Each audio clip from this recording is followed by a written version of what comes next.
18th, and it is the meeting of the Board of Directors of the Monterey Peninsula Water Management District. All the directors are here except for one who is out of town. So, Two.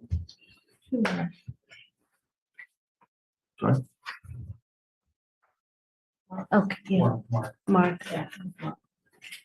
So, do we have any additions and corrections to the agenda? We do not. There is a corrected staff note in the regular session that we can talk about. So we are going to go into closed section. We should take public comment if there are any members of the public that want to comment. We have 4 items on closed session. We have discussions with the district's representative for labor negotiations. And we have 3 matters of existing litigation. The Water Management District's lawsuit against LAFCO, the Water Management District's lawsuit against CalAm, and the Taxpayers Association lawsuit against the district. Okay, thank you. Is there anybody? There are no attendees. No, attendees present, so we can go into closed session. Closed session. Recording stopped.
who needed to, who needed to know.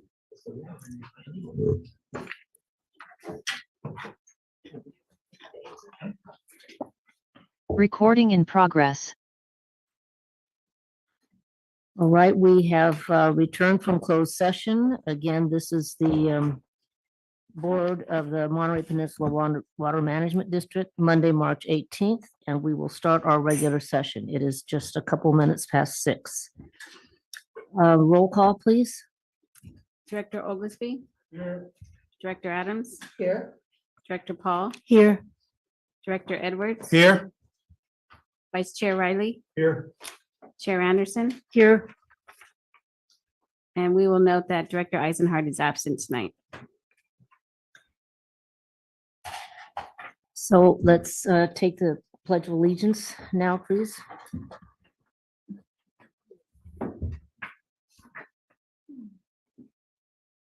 Allegiance to the flag of the United States of America and to the republic for which it stands, one nation, under God, indivisible, with liberty and justice for all.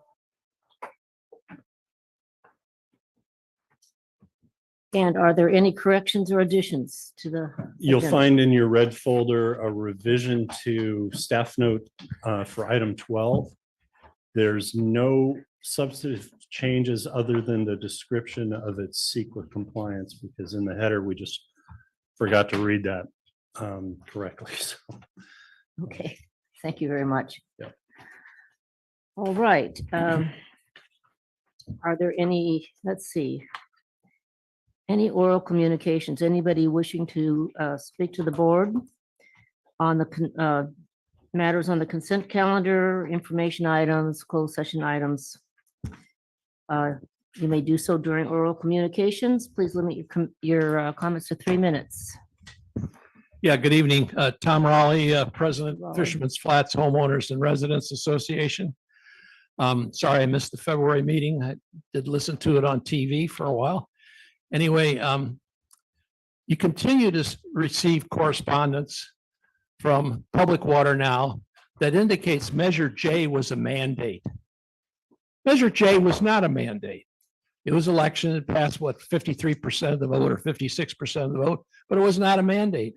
It was not near the percentage of vote that voted in 2004, 2005 to do away with your board.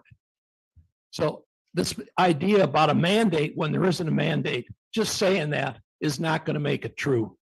And the thing is, you need to start telling people the truth about what's going on. And so I urge you, starting with the fact that the judge ordered the sunsetting of the water supply charge. I know it's on your closed agenda again tonight, but it's time to make a decision and tell your manager to follow what the judge has said. Judge Panetta certainly considered all the facts. I was there. She weighed them all very carefully. And it was very clear that the water supply charge needed to be sunsetted, which she ordered. So follow what the judge has said. The longer you go without following it and appealing it and delaying it and listening to your general manager, it's a mistake. So that's what I'm suggesting. Do your jobs. Thank you. Mr. Raleigh, anybody else? Is there anyone on calling in? Yes, Chair Anderson, I have a caller ending the number 312. Caller, when you're ready. Good evening. Can you hear me? Yes. Margaret Ann. Margaret Ann Coppernoll speaking. Please accept my highest accolades for your stellar defense of our water during the recent CPUC hearing on water supply and demand issues. Your superlative performance, along with those of our sister water agencies and the city of Marina, made us all very proud of you and your support for our water resources. All hope is ours because there is no surplus aquifer water for CalAM's desal, with the added Sustainable Groundwater Management Act law that precludes CalAM from continuing to extract fresh water from the dune sand aquifers and the 180 400-foot aquifers. The CPUC is complicit in this water theft, but that surreptitious action cannot and will not stand. Our water district representatives did a stellar job in preparation and presentation for the CPUC 4-day hearing. We thank you for your stamina and patience and for your brilliance in execution. Staff worked hard to support while board members pondered serious deliberations. You all deserve the highest honors. God bless you with every success in your endeavors. Our communities are so fortunate to have you with us. Please know your energy and endurance fuel our hope for a better water tomorrow. We love you all with your board standing tall in the saddle. No thanks is enough, so I hope you can feel our hearts beating for you. You inspire our souls. If council and general manager can provide a synopsis of their CPUC hearing result analysis and projections of outcomes, that would be much appreciated. Thank you again. God bless you. Good night. Thank you, Ms. Coppenall. Director Anderson, I have Susan Schiavone. Susan, when you're ready. Good evening, board and general manager. I just want to counter the earlier speaker that Measure J was certainly a legal ordinance written well and passed by the majority of the voters, and you have respected it. And the majority of these voters back what is happening. And I just want to encourage you on the positive side for this. And I hope that it goes through and we do have a public water agency at some point. And thank you for all your work you've done at the CPUC. I did listen to most of those hearings last week. While it was repetitive and a lot of questions and back and forth, I do appreciate Dave Laredo and Fran Farina and all of you people that have been working very hard on this. And I do hope they make the right decision. Thank you. Have a good evening. Thank you, Ms. Schiavone. Chair Anderson is, we have Anna Thompson.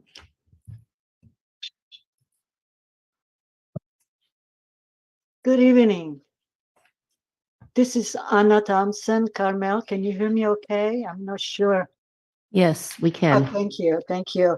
Well, I wanted to thank you for taking my call. And I also like to express my gratitude to you all for your leadership, hard work, and perseverance in getting us where we are now.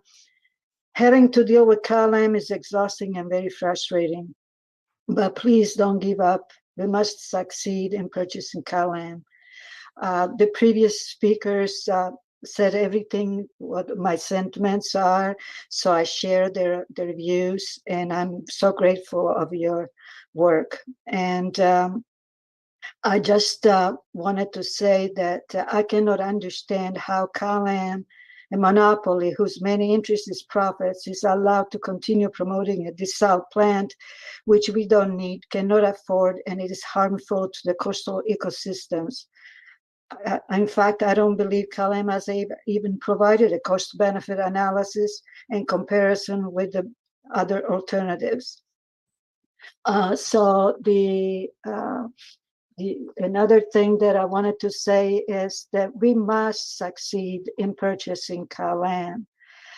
There are numerous reasons why it's always better to have community ownership of the water rather than private ownership. There are three major reasons that I think that many reasons why community ownership is better than private, but three major reasons in my view is it's always cheaper to pay for a product at cost than paying at cost plus profits. We must also consider the costs for future repairs and or system improvements, which will be higher than they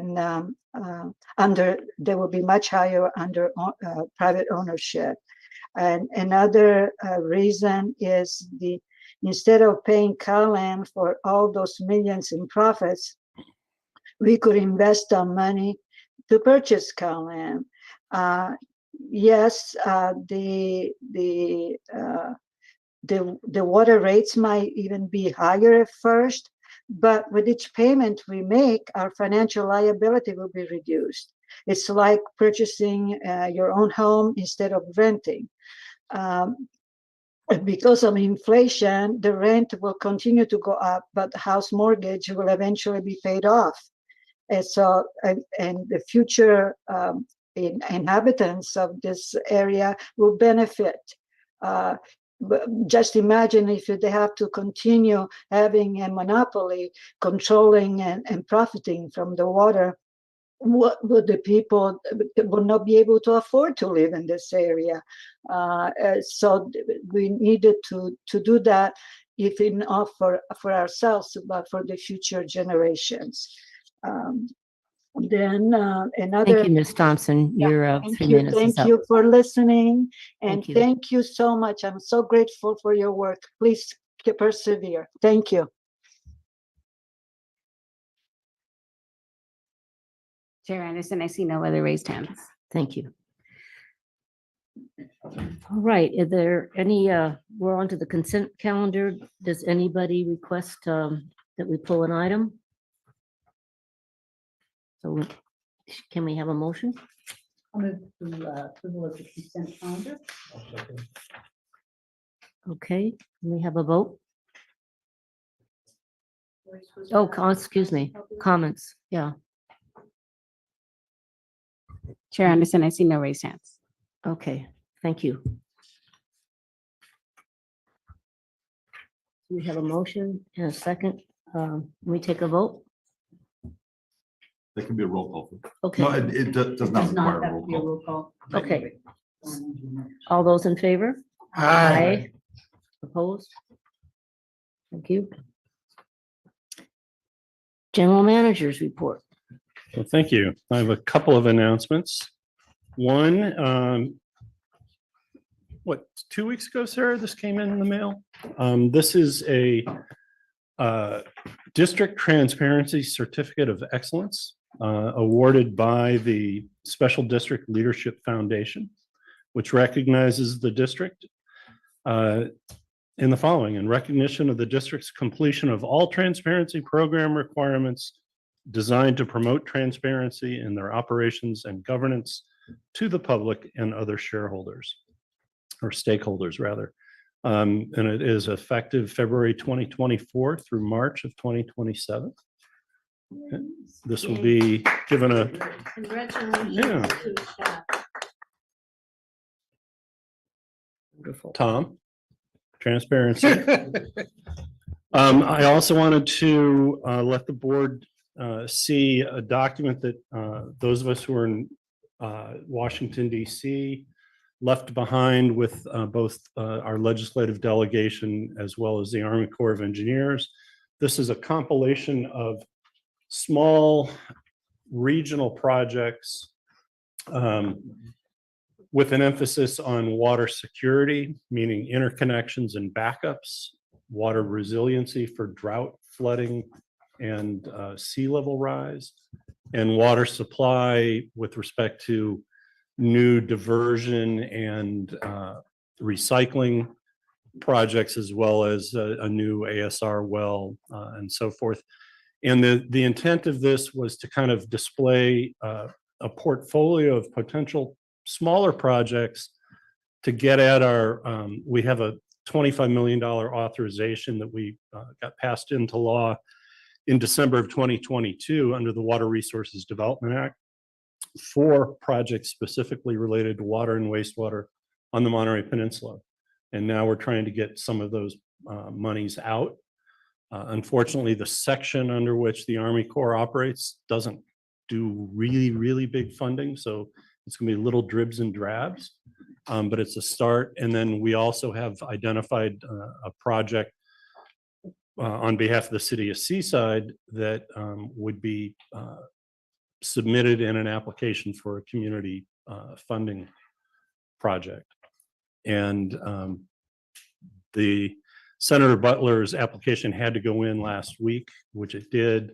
Senator Padilla's application is due in 2 weeks, and we've been talking to the city about whether the district does it or they do it, and whether we want to do it at all. But that would be a request for 5 million with a likelihood of probably no more than 1 million. But that would certainly help facilitate that project. You may recall that the city of Seaside's well could use a backup or redundancy, and that their municipal system covers a significant disadvantaged community by block analysis. So it has a nice fit for an earmark through the EPA's state and tribal program. So that's the two things that we're looking at for small dollar allocations, and that cycle is right now back in DC. I guess we'll go to the general manager's report on compliance. I'll tell you right off the top that we found about an hour before this meeting a set of data that didn't line up with reality. So I'm not going to make you look at hard numbers because we need to fix it. And it's a variation of about 50 or 60 acre feet, but we can't pinpoint whether it's double counted or counted in one slide, not the other. So with that,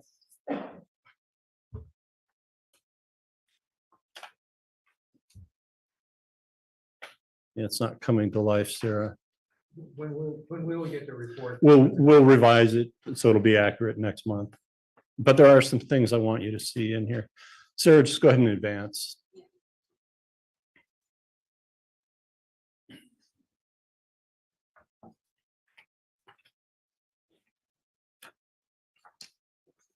That's fine. What I do want to highlight on this one is that there is 117 acre feet year to date in the table 13 water rights. That's a positive.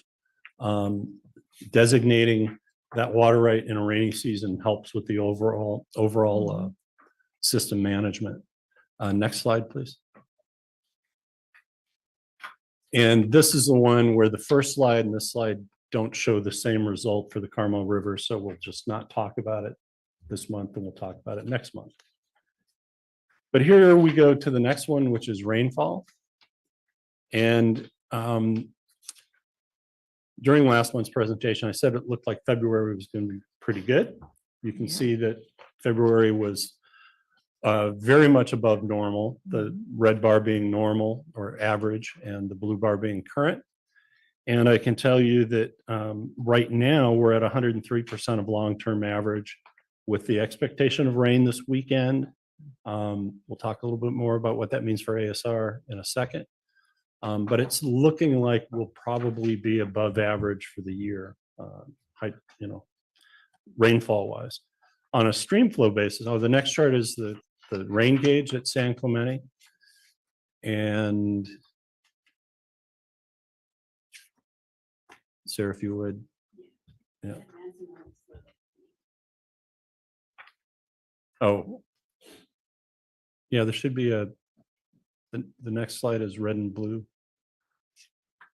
line chart. Are you frozen? Well, you have this in your packet. There we go. And this is where you can see an additional about 2 inches have already been added in March that wasn't reflected on that previous chart. So March is looking close to normal, depending on what happens this coming weekend. And then on a stream flow basis, which is the next chart, we're at actually only about 71% of long-term average. So, that's the difference between precipitation and stream flow and how the watershed responds to the bursts of rainfall. The next chart is ASR injection. And I want to spin a little story. You can see on March 7th, almost zero injection. And we received a burst of non-spec or off-spec water.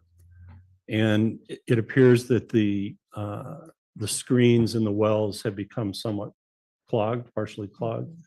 So this relates to the agenda item 12 in your packet. I think at the time of writing that staff report, it was unclear what we need to do. It's pretty clear at this point that we can continue to operate at about 2/3 or 70% of capacity, which is our recommendation. That's what we've been doing here for the last week. So we can get about 9 acre-feet per day in. With the current levels in the river, even if it doesn't rain, we would get maybe 4 to 6 weeks of additional injection. With the rains, that may take us all the way into May. But it does bode well for at least getting total injection up above the 1,000 acre-foot mark for the year.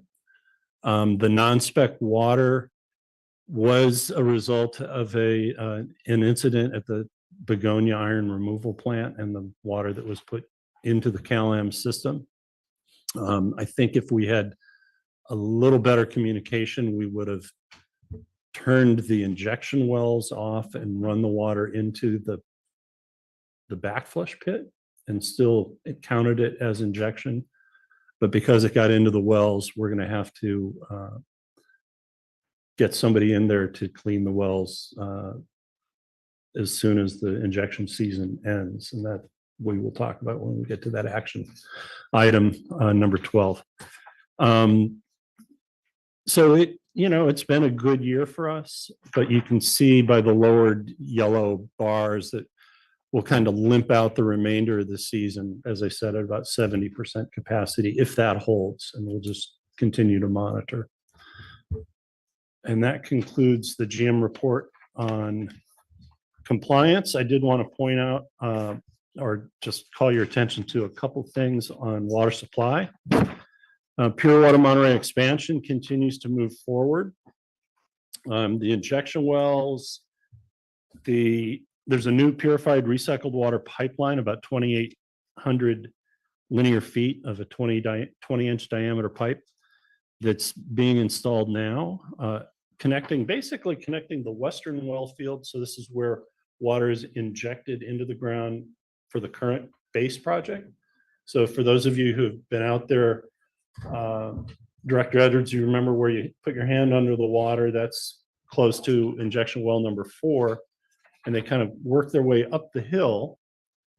The new injection wells are going to be further up the hill off of, this is eucalyptus that goes into Fort Ord, and that'll be called the eastern site. And the two are being connected by horizontal drilling rather than trenching for this 20-inch diameter pipeline. So that's underway. And then up at the plant, we're still in the midst of just getting the long lead time items ordered and to show up on site.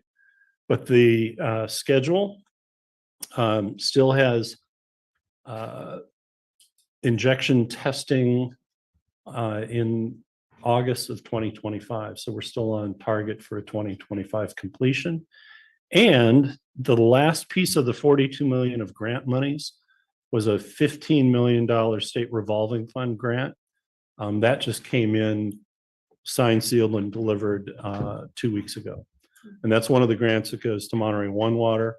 Our grants being one from the Department of Water Resources, and then one from the governor's budget that's being administered through the state revolving fund. So we're making good progress there as well. And we actually are getting fairly good turnaround time, both on the grant reimbursements and the federal EPA WIFIA loan reimbursement. So it's always the public spends its money first and then gets reimbursed. When the state revamped its system back when we were building the base pure water project, the state got way behind on reimbursement, and it was a problem. We're seeing none of that here. It's all been very good reimbursement timeline. So that concludes the GM report. Thank you. Questions? One, this handout you gave, is this the result of the management, whatever it's called? IRWM? IRWM, yeah. This is a result of Maureen Hamilton developing those relationships with the local entities, as well as some outreach I've done to my counterparts like Rem Scherzinger. So the interconnection that would allow Castroville Community Services District to connect to the Marina Coast. Kind of came from GM to GM. The seaside water security concept came from their public works person through the IRWM process with district engineer. So it's wider than IRW. yeah. Yeah, this is great. Yeah, this is a starting point to try to actually get money out of an authorization that we endeavored to go get money. We got it written into the law.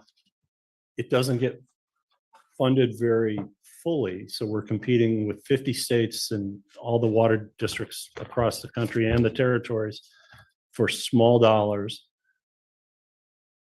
But we at least wanted to have a portfolio of projects, because in addition to that program, there still is earmarks available, still are earmarks available.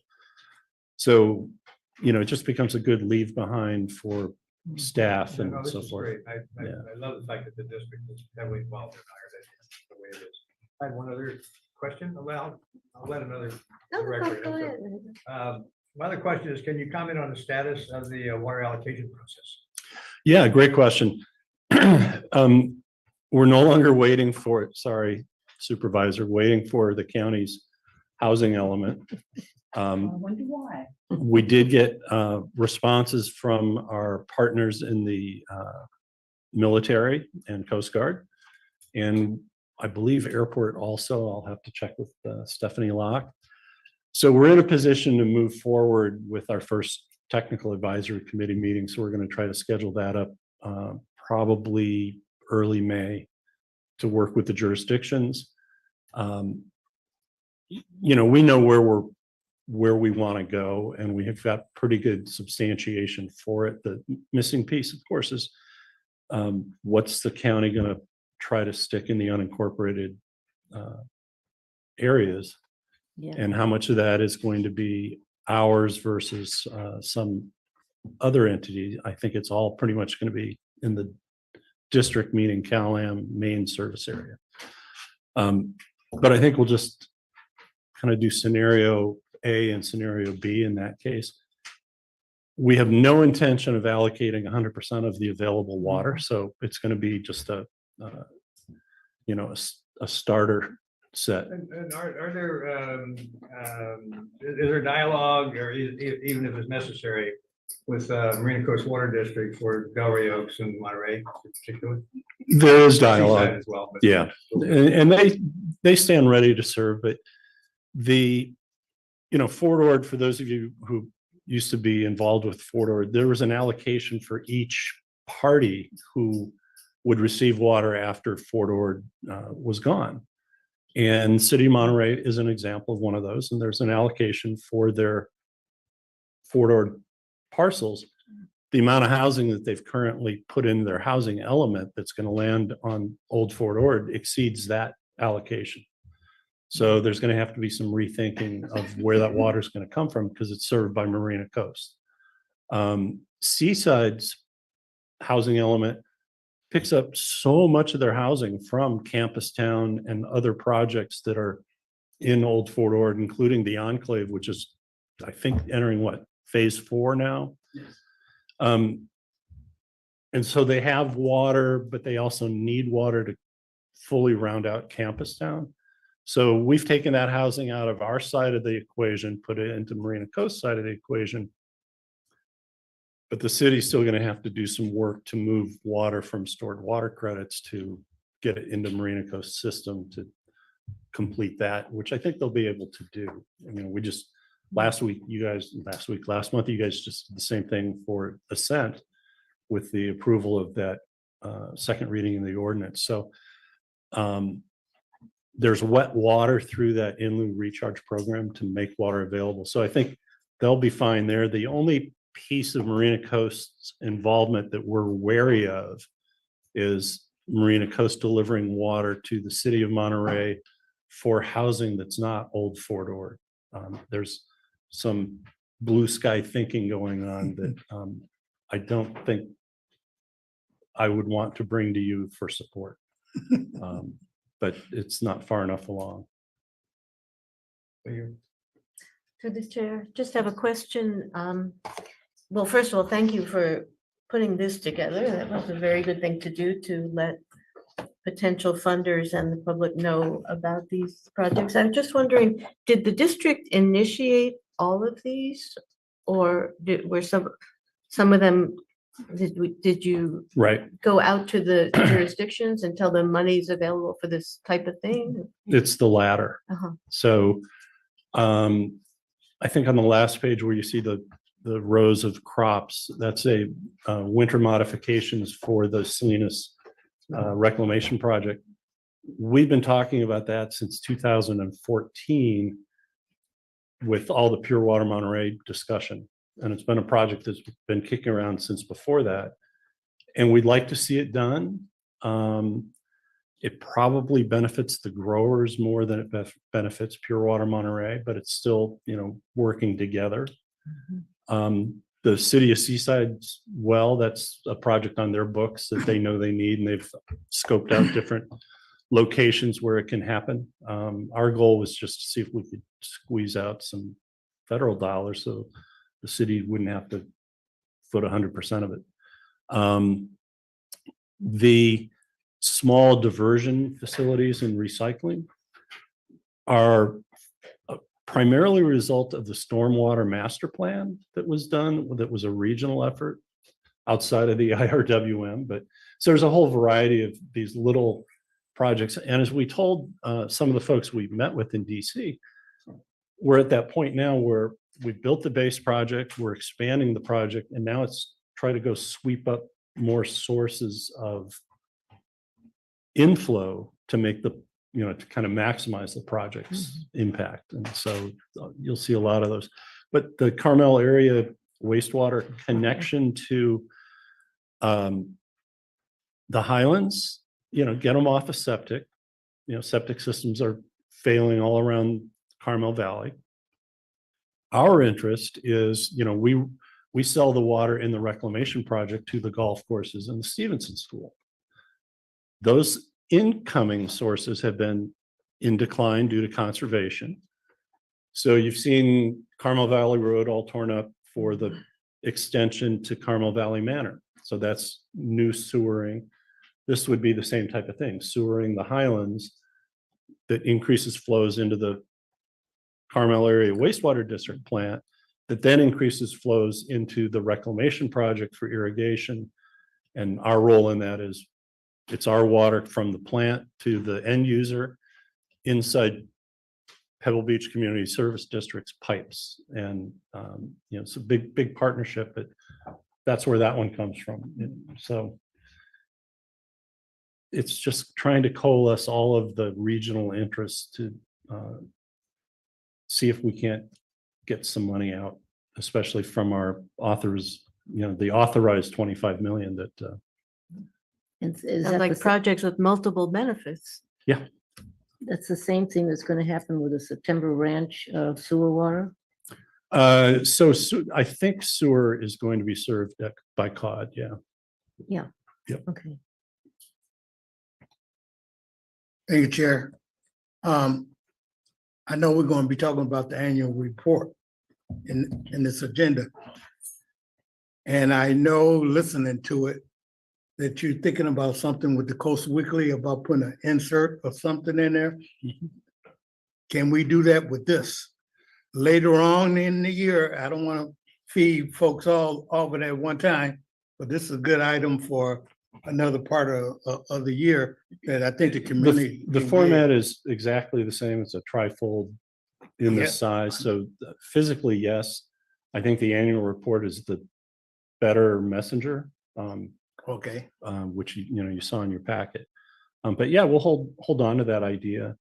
Because we certainly didn't print enough for that purpose. But just some in the future we can look at for addition. I prefer seeing these go out than those other things. That's all I got, Chair. Thank you. Okay. Any other questions? Okay. All right. We skipped over oral reports. Did we? No, we didn't. No, we're reports from district council. I got ahead of myself. Thank you, Madam Chair. Good evening, and to members of the board, and to the public. I have 2 items to report on. First of all are the 4 items that we discussed in closed session. And then there's one other item of pending litigation that I'd like to provide an update on. In closed session, there were 4 items. The first item was labor negotiations. That was a placeholder. The events that we had anticipated might occur did not occur, so there was no discussion with respect to labor negotiations. That's going to be coming attractions. The second and third and fourth items are 3 matters of pending litigation. The Water Management District's lawsuit against LAFCO is on appeal. LAFCO appealed, the CalAm appealed, and the district perfected its cross appeal on February 15th. The matter is now before the 6th District Appellate Court. Where we are is in terms of that status is that the trial court record has been identified, but it's not yet been prepared. What happens before the appellate court is that the trial court will eventually forward the record that it was before the trial court to the appellate court. We will then receive notice of that, and a briefing schedule will be set for us by the appellate court. How long that will take is a bit unknown. My sense is that it will be at least a month or 2 before we get that notice from the appellate court. So that's in hold from our perspective. The second matter of pending litigation that was discussed in closed session is the Water Management District's eminent domain lawsuit against CalAm. That has been assigned to Judge Vanessa Vallarta in Department 13A in Monterey. The CalAm did file a demur in that case. The demur is set for hearing before Judge Vallarta on the 3rd of May. A demur basically questions the ability of the district to proceed legally. And a decision will be made as to whether or not our lawsuit should not proceed, or if it needs to be amended. CalAm also has filed its initial set of discovery requests against the district. The CalAm filed form interrogatories, requests for admission, and special interrogatories related to the district's historical provision of water. The time period to respond to that would have been the end of April. I'm sorry, the end of March, but CalAm has agreed to extend that so that the demur hearing could be heard. So we have at least a 30-day extension, probably longer, and probably it will go to early or mid-May before those responses need to be filed. The last item discussed in closed session was the matter on appeal by the Monterey Peninsula Taxpayers Association against the district. That has to do with the collection of water supply charge monies. That is before the 6th District Court of Appeal. The district's reply brief is due at the end of this month. And thereafter, the Monterey Peninsula Taxpayers Association will have the opportunity to file a closing or reply brief. And that will happen at the end of April. Once all those briefs are lodged with the 6th District Court, the court will be reviewing those, coming up with a tentative decision, and then setting the matter for oral argument before that court. Although it's not known how long that will take, my best guess is that oral argument will occur sometime in mid to late summer. But we won't know until the court notifies us. That concludes the discussion in closed session. There was one item of pending litigation that was referred to during oral communications, and that was last week. There were 5 days of evidentiary hearings before the Public Utilities Commission.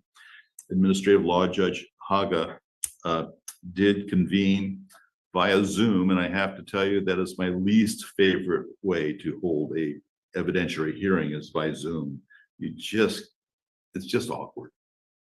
But this was the phase 2 proceeding in the CalAm's application 21 011-024. And that application was filed in 2021. This is phase 2.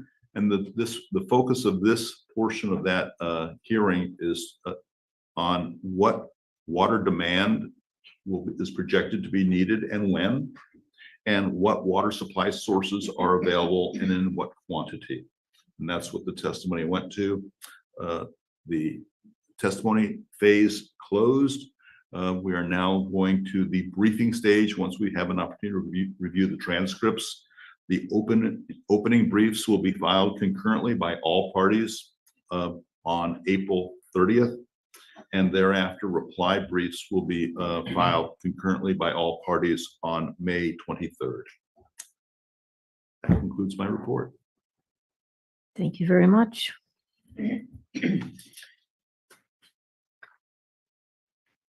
So directors' reports are next, trips, conferences, attendance, and meetings. Yes. Just about almost 3 weeks ago now, Chair Anderson, General Manager Stolt, and myself had the opportunity to go to Washington, D.C. to meet with our some key partners as well as our legislators. I think it was a very productive visit. It was really interesting and exciting. We had the opportunity to meet and I think strengthen a really strong relationship with Susan Lucas, who is the Deputy Chief for the South Atlantic and South Pacific Division Regional Integration Team of the Army Corps of Engineers. We had a good meeting with her that lasted probably a little longer than she had anticipated, but we weren't marching out the door. She was keeping us there. It was a really good opportunity for us to get to know her. We had this meeting was for the Association of California Water Agencies. So there were other water people from all over the state, and which was always a good thing because you get to hear what's going on in other people's districts and how successful they are and what the problems are. So that opportunity to interact with a lot of people was really very good. We had the opportunity to meet with Senator LaFonsa Butler's staff. We talked with her environmental policy advisor and had some good exchanges with them too. Again, letting them know who we are and what it is that we're doing. The next day, we had some presentations from other people throughout throughout Washington who are involved in a variety of different things to do with water. Essentially, we had Sarah Swig and Angela Ebener, who were from both Senator Padilla's offices, and then a variety of other people. Representative Valadeo had his staff person, and the person who was the speaker for the staff person for Speaker of the House Johnson also came to speak with us. That was kind of interesting. And then Representative Jim Costa from our California state came and chatted with us as well. So it was really very, very interesting. And I feel like we came away having done a lot of work. We met on Thursday morning with Congressman Panetta, and it was really nice because we had just confirmed the earmark that he had put in for us. We, were writing and it came through last Sunday when the president signed the bill, the continuing legislation to keep the government going. And there was a $3 million earmark that he had put in. It was for the California River Free project, but it was something that all of the people who are engaged in water issues throughout the area had been supportive of. So that was really pretty exciting. But I think, please go ahead and make your own comments, but I think it was a good experience for all of us to be able to do this. Yeah, I don't think it was purely coincidental that while we were collectively on Capitol Hill, that a funding solution, a continuing resolution was passed. It was us. It was us. Yeah. Well, and I saw the report I guess it was in the Pinecone about the Panetta's getting the $3 million for COD. Just 3 weeks after we talked to him, there's no question that he enjoyed seeing people that he'd known for all his life.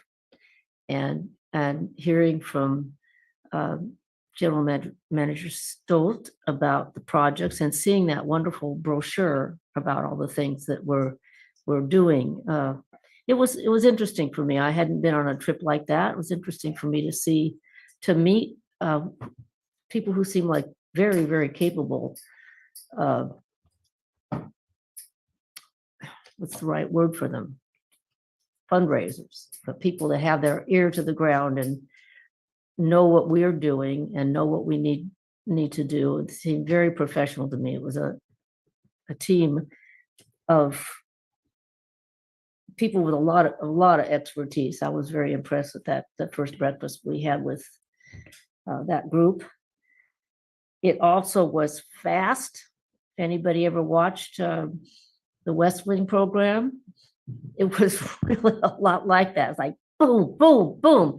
Everybody's moving really fast.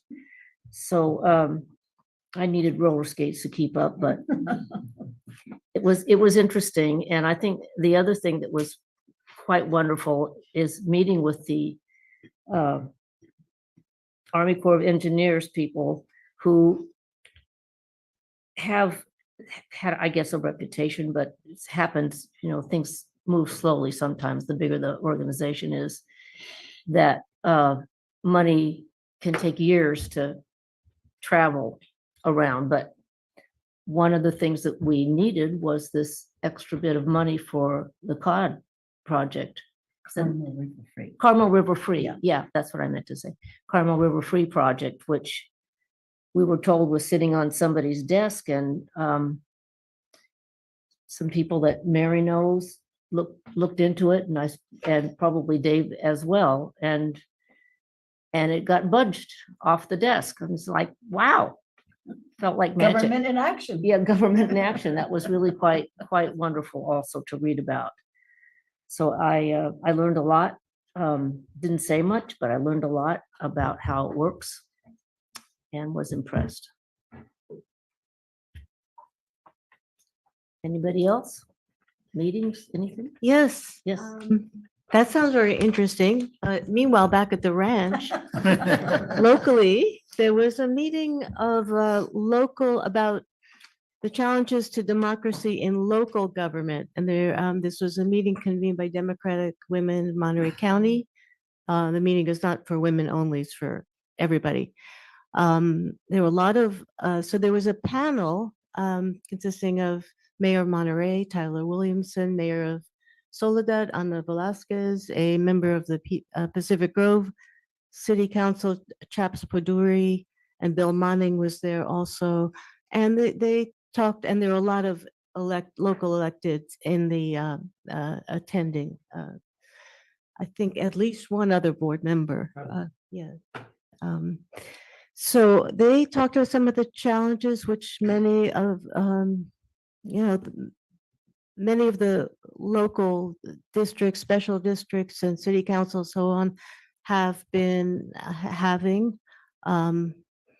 For Soledad, there was a move to go backwards and stop electing the mayor directly, and instead have the mayor elected by the city council, which was the older system that had been replaced by referendum. And there was voters organized, and that measure was defeated. There were other problems like, disruptive attempts to disrupt meetings and derail them.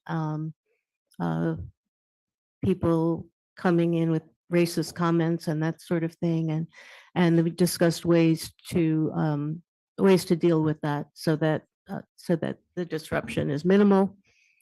They've been successful. And it's good to share that, because any local district could have, or city could have, an experience like that. And Bill Manning talked about he's working on a project to address the use of AI to influence elections. And he's working on a very interesting project with tech people and with Common Cause of California to figure out ways, legal and technical, to control that problem. So very interesting gathering. Like it. Anybody else? What? Director? Yeah, I'd just like to thank Mr. Laredo, Fran, his staff for the CPUC hearing that they did an outstanding job in that. It's long, tedious, a lot of repeats, but they did a great job on it. Another thing, I'd like to thank the general manager for talking to Monterey One Water back in January about getting off of 9510. He did a quick presentation on that. I wish that he could schedule that for this board and the public so they can get informed what it would take to get off of the cease and desist order. Certain things that we got to do, certain things we're going to need from the community. So I think it'd be about time to bring the public back up on that. Thank you. Thank you. Okay. So we're on to item number 8, and at this time, if anybody has any comments to make. Chair Anderson, I see no raised hands. Okay, thank you. So item 8, consider adoption of the 2023 annual report by the district. Thank you, Madam Chair. The draft annual report appeared in your packet. It was emailed to you a couple days before the packet. We have received some comments, but it's pretty much ready to go. Oh, yeah. It's a trifold and similar style to the water projects piece that was distributed here. I think Phil Wellman's done a very good job this year, just like last year. Obviously, we liked last year so much, I stole his format for the water projects for sure. But the key thing here is for you to get us any remaining comments you might have, as well as authorize tonight the approval subject to those minor edits coming back. And also an approval of including it as a distribution item in the weekly, as Director Edwards mentioned. I Dr. just had a Adams? question. Thank you. I think it looks beautiful. It really does. And the staff and all of you, Phil, as well, just did a wonderful job. It really, really looks terrific. I was just curious if we know how much it would cost to put it in the pine cone. And I ask about that because the pine cone is the second largest distribution, plus it's delivered to people's homes. It isn't just in a stack someplace. So I think it might be, well read, where we should consider that. Yeah, I'll have staff call Nina and then the advertising department tomorrow, just find out what the process would be. I think what attracted us to the weekly is very low cost for getting inserted, a little higher cost for printing, but that they were capable of doing it automatically. It's just pretty straightforward. Now the pine cone obviously can do inserts automatically because we see them for the health care issue, different issues. So I'll have Stephanie talk to me and talk to Paul. Good, thank you. I would like to thank you for sending this out and giving some time for corrections or small edits. Appreciated that. If we have other edits, would you like us to email them to you? Okay, so we don't have to take time. Yeah. And this copy here has the first round of edits or not?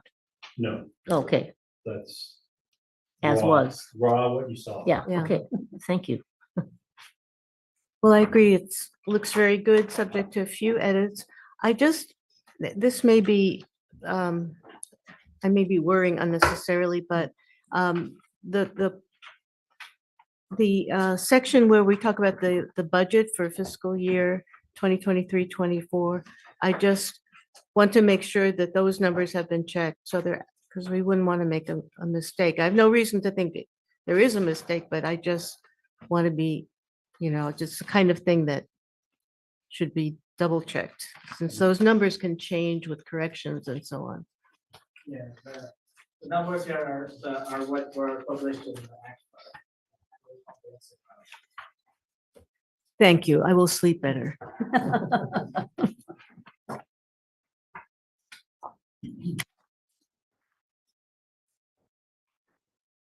Okay. All right. I did have one, actually, it's pretty interesting reading, I think, and as reading it, I had some questions. The section that talks about the water efficiency projects and the landscaping permitting. And what you said, it says it gives the amount of landscaping that was rehabilitated with water conserving landscaping. And I was just wondering, how far back does that go? When do those state requirements that the district is implementing go into effect? Stephanie, did you hear the question? And the reason I'm wondering is as it relates to demand, if we can see a correlation with the demand. Yeah, part of the problem is we've been doing it in multiple steps through time.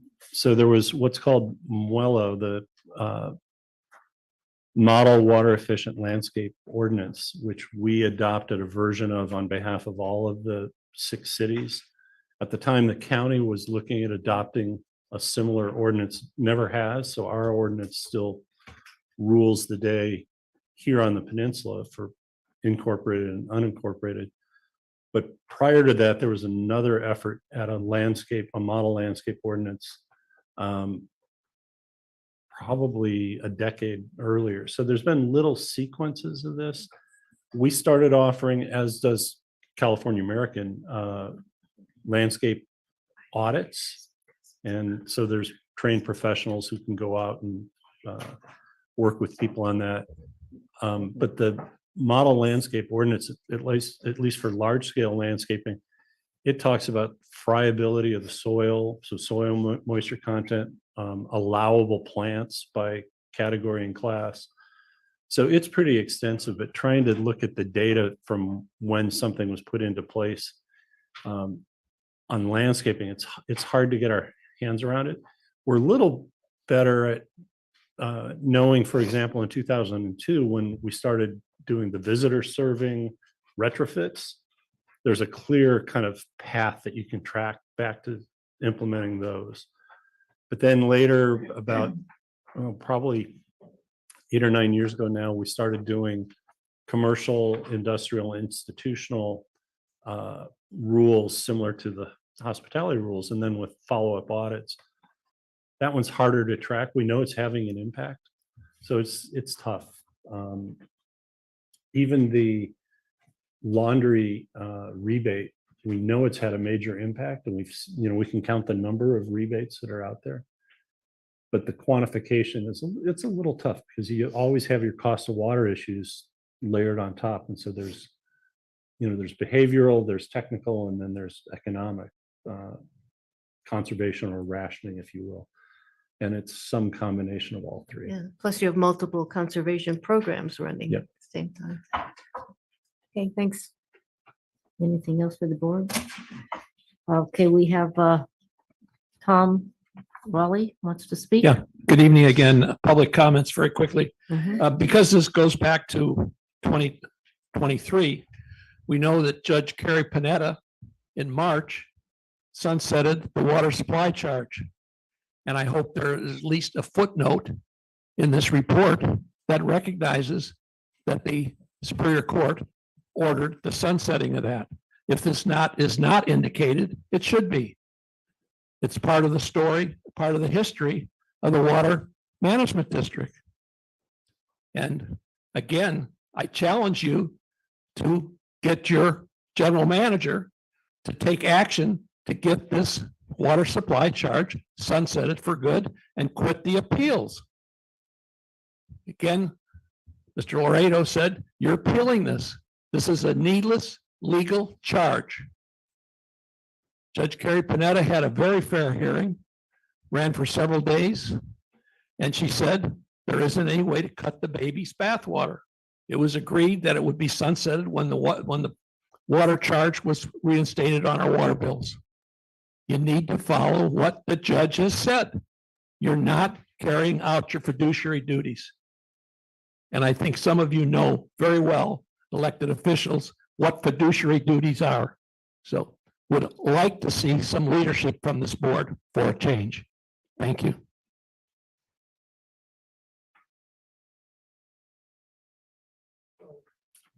Madam Chair, if I could just comment, one of the functions of matter being on appeal means that that order has no force and effect until the appeal is final. Thank you, Mr. Thank Laredo. you. Thank you for clarifying that. So any other comments about the annual report?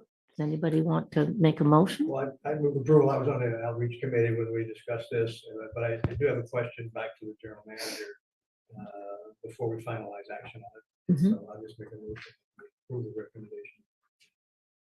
I want to ask about the weekly. Oh. I'm sorry, the weekly, the time code. I want to. So you moved to. I move to approve the report as recommended. So I do have a question about follow-up. And I believe we have a second on the motion. We have a And second. then Okay. subject to minor edits at the director committee forward to the exchange. Yes. Yes. My question is, what would be the process to evaluate and come back in the timing about if the pine cone, if the financing works, if the mechanics work? Yeah, I think we'd have to do it on the April board meeting. So it'd just be lagged by, a month. Okay, okay. So, okay, that's fine. Okay, Like, I didn't so know whether to make an addition to let's- the motion in any way or wait. That was really my question. So let's have a vote. All those in favor of adopting this with the caveat that the changes are made and so forth, corrections? Say Aye. Aye. Aye. Aye. Yeah, and just a reminder, oh, yeah, go ahead. Are there any opposed? I was just gonna ask that. Are there any opposed? So the motion passes 6 in favor, 6 1 absent. and 1 Mr. absent. Eisenhart is Right. absent. And just as a reminder, we're required by our legislation to adopt an annual report on this timeline every year. So it's, I won't say critical, but it's key that we're doing this now and we can make a decision, but you can always distribute more later. Sure. Okay, thank you. And now we're going to look at the quarterly water supply strategy and budget. If this is a John Lear topic, I see he Is he here? is with us. There we go. And a copy of the PowerPoint is in your red packet. Mhm. And good evening, Board Chair. This is a public hearing, item 9, and it's to consider the adoption of the April to June 2024 quarterly water budget strategy and production budget for California American Water. Next slide, please, Sarah. Thank you. In putting together the quarterly water budget, the group considers all of the state Water Resources Control Board orders that have been issued over the time since Order 9510, as well as the previous District Rule 160 strategy targets that were adopted by this board at the beginning of water year 2024. In considering the quarterly water budget, we also consider the various projects and water rights. So for ASR, as Dave stated earlier, we are within the time window for injection and it goes through the end of May. And with the forecast, there's likely 1 to 2 more months of injection as long as we keep receiving the rain, about 7 to 10 days, about an inch or so. We'll keep the recession above the 120 foot and then cubic foot per second. And then later on, after April, the 8-foot requirement at Highway 1. And so as stated earlier, 9, maybe I was speaking a little bit of an optimist with 10 acre feet per day, but I do think at this rate we'll get to above 1,000. And so we plan to operate the Carmel Valley wells to support those injections. Table 13 was allowed to be diverted toward direct use within its defined area of consumption, and it will likely, because it's keyed to the same flow triggers, continue for the same 1 to 2 more months. And the average demand within the area that this water rights allowed to be used is 3.2 acre feet per day. So we will continue to produce this out of the Carmel Valley well fields and deliver it as long as we're within the permitted flows. Pure water Monterey operations will continue to recover a combined total of 575 acre feet for April to May, but at mid-May, the project will have met its contractual obligations of 3,500 acre feet, and Monterey One Water will move into injection of the operational yield for the second part of this quarter. So that water will be injected into the operational yield, looking forward towards Pure Water Monterey expansion, and will not be available for recovery for the last half month and then full month of June. So next slide, please.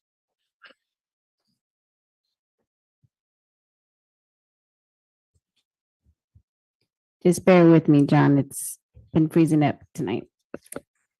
I will bear.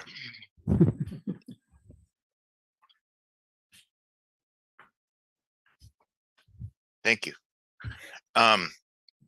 The strategies that are used, philosophies, assumes full utilization of the seaside basin coastal water sub areas. That's the native water that exists. We want to move to consume all of that all in water year 2024. It assumes that ASR and table 13s continue through this quarter as long as we receive the rains. And it was this with some transitioning of management at Cal-Am, we were not able to identify exactly who to meet with in the normal time frame. So what the district did was we distributed the budget on March 12th, the draft budget, to the quarterly water budget group and solicited comments for them, and also whom we are to move forward with at the next quarterly water budget.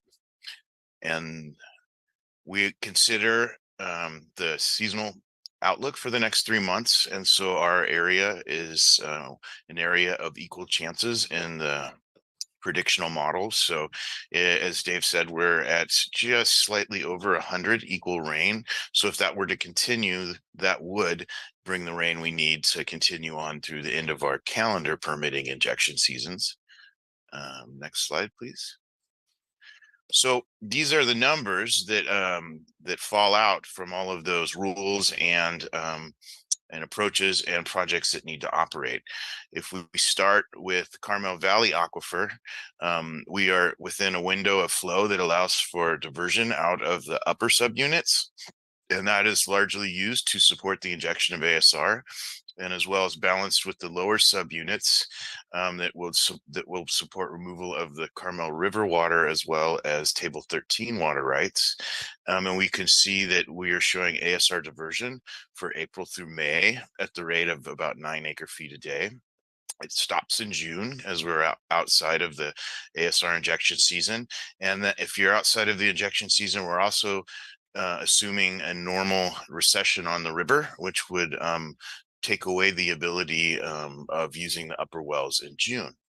And so that gives us the numbers we have for the Carmel Valley Aquifer for customer use and to support project operations.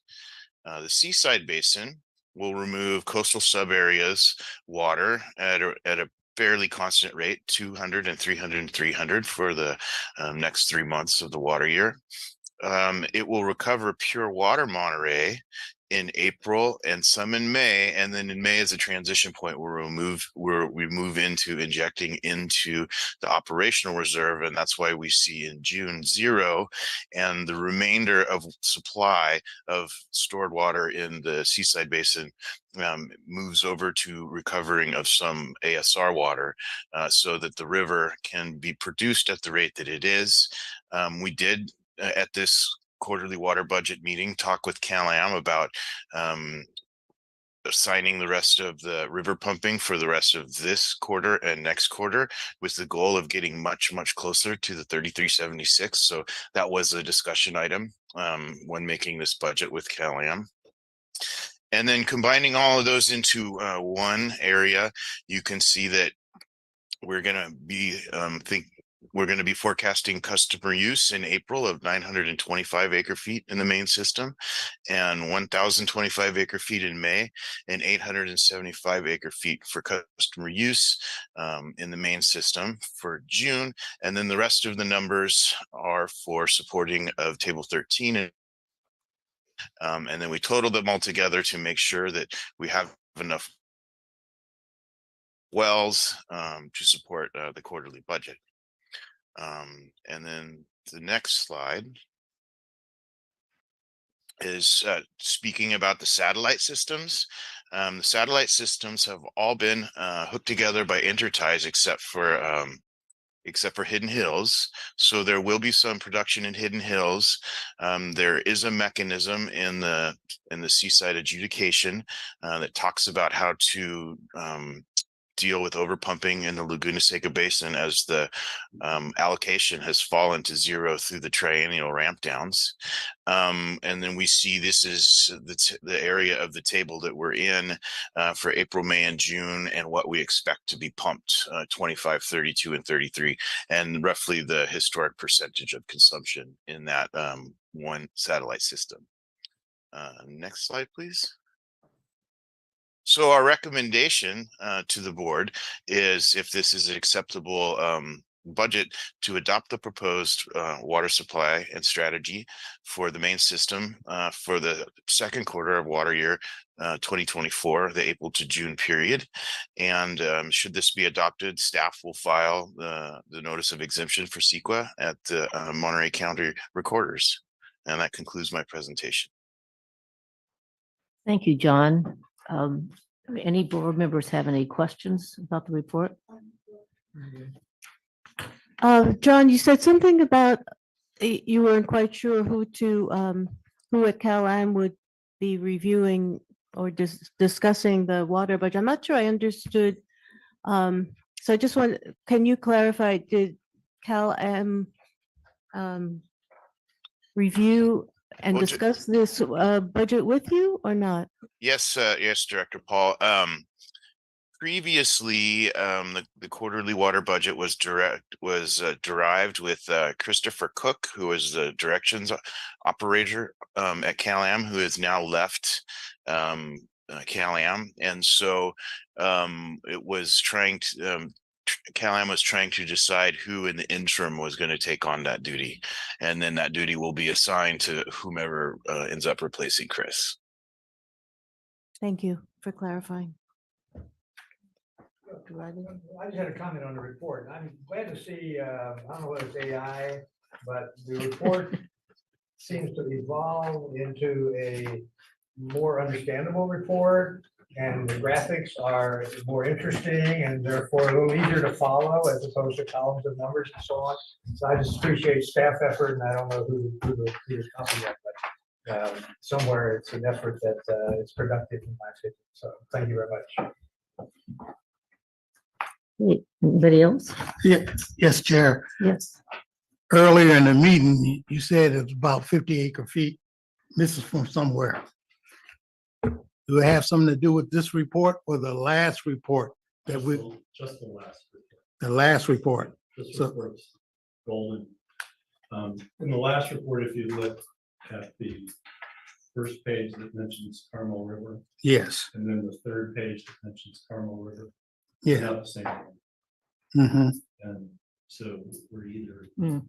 picking up an amount that's reflected in table 13, picking up twice. I'm just clarify that. It was only in that first report. Okay, because I want to make sure that we're not going through what we went through last year. We're taking less water out of the river and more water out of the ground. So let's make sure we check it. Yep, and John did speak to that there is a priority in the quarterly budgeting to better maximize the Calam Carmel River right of the 3,376. I think I was hearing that. Okay, Yeah. thank you. Okay, if there are no more questions, and I have a motion, I'll make a motion to approve accepting the proposed production strategy for the distribution system for 3 months, April to June. second? Thank you. Let's, any questions, any more comments? Public comment? Chair Anderson, I see no raised hands. Okay, thank you very much. Let's have a vote. All those in favor of the motion? Aye. Opposed? Okay, the motion has passed unanimously. Thank you. Where are we going? Yes, we're on to item 10, which is, wherever it is, which page is that on? Page 45 of your agenda.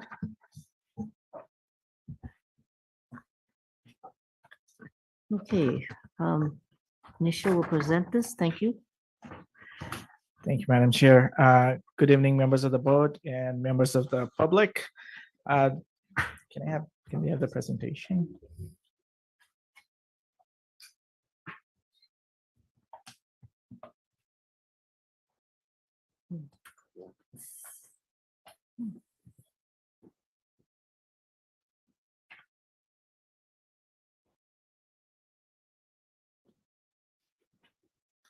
Thank you, Sarah. So good evening again. This item before you is an action item to consider the adoption of the mid-year budget for fiscal year 23-24. And I'm going to try my luck with this. Let's see if this moves forward. Oh, it does. So I'm going to start off with the adopted budget for the current fiscal year, which stood at 48.3 million. And this pie chart illustrates the major expenditure categories. The two largest ones being the purchase of pure water Monterey water and reimbursable projects. And then outside of that, we have personal expenditures, services and supplies, and set aside for reserves. So this slide shows the main sources of revenue, and it's somewhat of a mirror image on the two largest sources of revenues. We have sale of water and project reimbursements, which is reflected in the grants portion of this pie chart.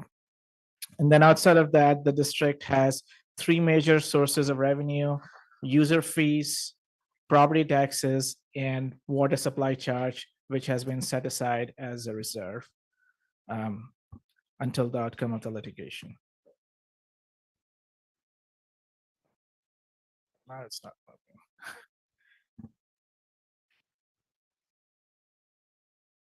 Just wait for the next slide.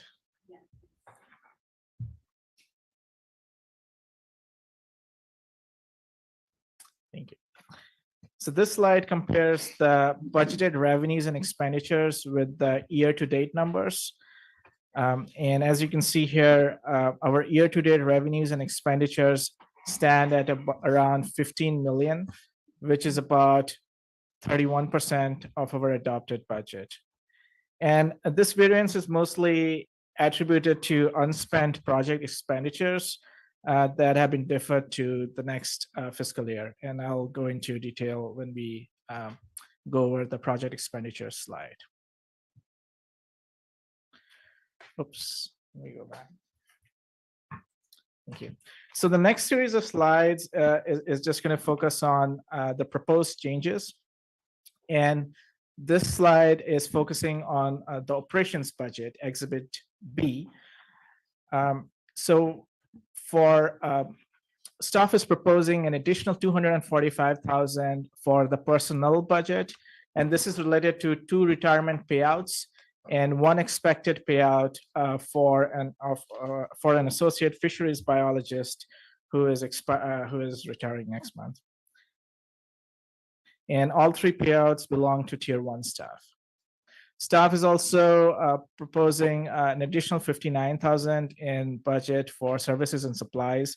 And this is related to additional insurance costs for property and workers' comp based on actual invoices. We also got a new, I think, cloud-based disaster backup service, and that's the additional cost for ID services. And then we also fixed a few district vehicles, and now we have a fully operational fleet. So that's the third or the 4th line item here. Right, next slide. Thank you. So this slide provides a partial list of expenditures for the various projects that we have. And not every project would fit in. So these are just the big ones. I'm just going to highlight the top 3 projects here. The first one is a reduction in expenditures for the Pure Water Monterey expansion project. There's a reduction of 6.4 million. So the original budget was 16.8 million, and the new budget is 10.4 million. So this is just showing what changed. The second big change is a reduction in the IRWM grant of 1.7 million. The original budget was at 2.2 million, and the new budget is 500,000. So there's a reduction of 1.7 million there. And then the third big change is an additional 1.8 million to purchase 500 acre-feet of water. So that would bring our pure water operating reserve to about 700 acre-feet. Now, this is based on last year's experience where the district purchased about 620 acre-feet of water. And so this year, we're requesting a budget to purchase at least 700 acre-feet. The idea here is to have the budget and not use it rather than the other way around. So the total for all the project expenditures is a negative 6.16 million based on the original, from the original adopted budget. Next slide, thank you. So this slide focuses on the revenue side, and staff is anticipating an additional 1,075,000 in permit fees. And this is related to the Marriott Hotel project in San City and 2 multifamily developments. So that would increase our permit fee revenue by 1,075,000. This is obviously an estimate at this point. And then we have a reduction in reimbursements from the Pure Water Monterey expansion project and the IRWM grant. So that's the negative 8.1 million. And then we are also expecting an additional 60,000 in reimbursements for the recording fees. And so that brings our amended estimated revenues for this fiscal year and that brings us at about 41.47 million. So now switching over to the expenditure side, this is just a summary of the revised mid-year budget. So we started the budget at 48.4 million. We are proposing an addition of 304,000 for operations budget, and then there's a negative 6.1 million or 6.16 million in project expenditures. And then the 2 line items below that, general reserve and contingency, that's just basically balancing the expenditures to the revenue. Originally, staff had anticipated contributing 1.089 million towards the general reserve. So with this balancing, we won't be contributing that. And then we are drawing a little bit from our contingency. So the amended mid-year budget stands at 41.47 million, which is equal to the previous slide that you saw on the revenue side. Next slide. So this is just an estimate of where we would stand in terms of our reserves at the end of the year. Our projection at this point is that we would end the year with 20.58 million in reserves.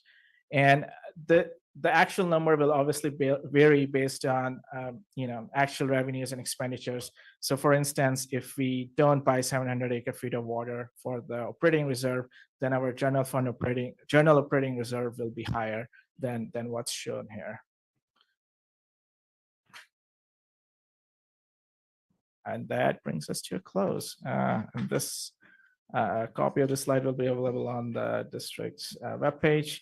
I also want to emphasize that this item was reviewed and deliberated by the Finance and Administration Committee, and which recommends adoption, but I'm here for any additional questions after public comment. Thank you. Thank you. Are there any questions? Oh, no. Yeah. Director Edwards. My question is, 400,000 that we're about to talk about and a couple more items, had that been added into this mid-year review? The 400,000? Yeah, for the wells, for the injection wells to be clean. So the answer would be no, because we think it's going to land in the next fiscal year. We don't think they'd mobilize until the first week of June. But on an accrual basis, that means we probably will accrue something. Yeah. So we don't have a clear answer. Yeah. I mean, it's a tough one because we don't have a quote yet. Because we're Right, just you don't have a quote, running and out. it's gonna take 4 weeks or eight weeks to get this done. So I could look for it in a next year budget. I could see it going. But I think you should hold in the back of your mind that there's probably going to be an accrual of the mobilization costs of getting the well guys out there. We try to match our fiscal year. So if they begin work in June, keep in mind that the injection season goes all the way to the 31st of May. So we don't want them in there until June. Right. There may be a little piece that we're just going to have to balance. Yeah, and we will monitor the budget, and if we need additional appropriations, we can certainly come back to the board. Okay. So if I Okay, just yes. comment, I was on the admin finance committee. I felt like the exercise we went through with our new fiscal officer was a kind of a trial on how he responded to us and how we interacted. He did good. I thought it was very good. We asked a whole lot of He questions. did I good. just wanted to say that there's one question that's still hanging out there, and it's a to-do and it's to think about. It's for the general manager as well as Michelle.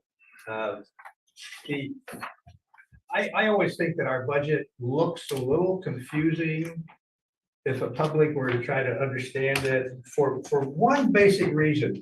The amount of grant money that we budget for and receive and hold and all that dynamic of transferring and whenever it goes up and down or whatever that is because grants get delayed or whatever. I just wish there's a way that there could be maybe a separate report or somehow to simplify what the grant dynamics look like.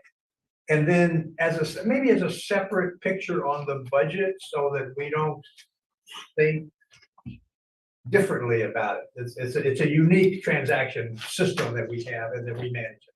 And I think that's very important. I'm just saying the presentation for that and the overall budget makes me think our budgeting is much more comprehensive than it is. And it's really controlled by some of the ins and outs of the grant money. Yeah, and it's not just grant money, it's projects in general. Okay.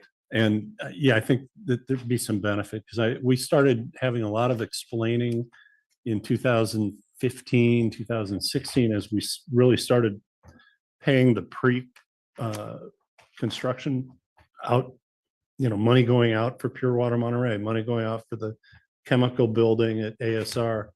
A lot of money going out for projects. And so people would look at our budget and go, oh my God, your budget's getting so huge. You're getting bloated. It's like, no, we're building things. And then as you cease to build things, it will come back down. But as Nichelle pointed out, two of the biggest impacts are a reduction of grant funded Pure Water Monterey expansion in the current fiscal year. We're going to spend it in the next fiscal year, but we just got better at projecting where those grant-related expenditures are going to fall. So we took it out of this year. It'll show up back in next year. But the overall budget was 17 million higher than it would have been if we weren't getting those two grants. So we had to count the revenue as revenues, the expenditures, and they balance each other out. But now that we're moving them to the right place, you may recall that one of the pieces, there were two contracts, got rebid, so we lost 3 months in the bidding process. But yeah, those are all timing issues. And then the other big expenditure, and he's appropriate to point this out, is trying to get additional water into the pure water operating reserve ahead of the expansion so that we can meet the minimum operating reserve requirement. And that'll go away too. So we have these kind of one-timer project related, it's almost like you need your variable budget and your fixed budget. And then you can see if the growth in the variable just kind of follows CPI, then you're doing the right thing. But we've been jumping way up and way down, way up, way down based on projects. So it's a point well made. That's looking for some kind of notation system or somehow that can help us understand. Yeah. The relationships. Yeah. No, this only, it's this and this makes this confusing. Yeah, and we should probably bring back, if you remember looking at the act for, there was a bar chart. And the color of the bars near the bottom are the things that we always spend money on. And you can see they're pretty consistent or just barely going up. And then there were some big movements. So over time, you could kind of see the story there, but it might make sense to bring that back around. Yeah, that's a great point, and now's the appropriate time to kind of start thinking about this as we move into the budget cycle for the next fiscal year. And so, in terms of presentation, and we can deliberate that in the Finance Administration Committee. But there's the operating budget, like General Manager Stoll said, which is pretty static, or tracks CPI. And then there's the capital budget, which fluctuates, and sometimes this big piece, like drafts the small piece and causes a lot of confusion. So we can break the two budgets out if that helps in terms of presentation. I think it might. I'll be interested in seeing what it looks like. Sure. Yeah. Thanks for the comment. Thank you. Yes. Question about the budget, but it relates to the recent problem with the ASR wells. And in the staff memo, they discussed the possibility of stopping injection so that you can start the repair work sooner. Are you no longer considering that? No, we've kind of gone around, and it makes more sense to eke out what we can get while it's raining. I was gonna have to hammer for that one. Yeah, good one. Yeah. At this point, I think we will continue to operating it at 70% capacity and then see where it goes instead of stopping it altogether, trying to fix it, and then not knowing if it's going to be fixed this fiscal year. Okay, so most of the expense will fall in the next fiscal year. Plus 70% is larger than you expected it to fall out at, isn't that right? Well, it went to 0 or 0.68.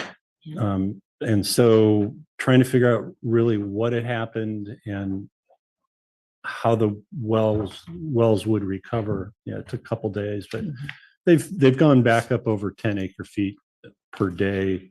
And I think it will settle kind of at that 9 level, which is nothing to shrug at. It's still, it's good. Thank you. Any more questions, comments? Madam Chair, do you wish to take some public comment? before you I take a will take motion? some public comment. Thank you. Hi, good evening again. Tom Raleigh, still president of Monterey Fisherman's Flats Homeowners and Residents Association. Just two quick comments. When Mr. Prasad left, your former finance guy, replaced by this guy, it looks like there's not been too much missing. And I'd like to compliment you on a wise selection. And of course, his being exemption to continue serving as an advisor still goes, I guess, to the end of the year. So anyway, it's good to see that the numbers are coming out right.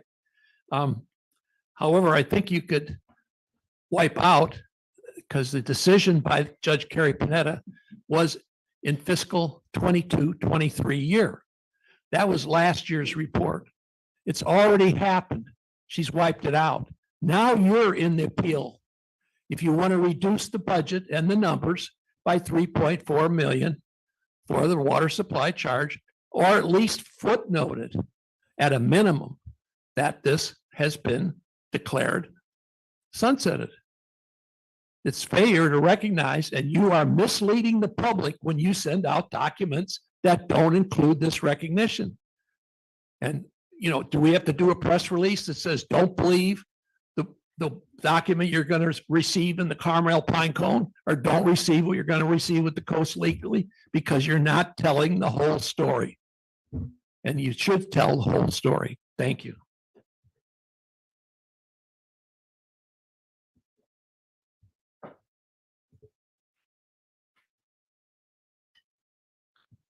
I'll just say in terms of the whole story.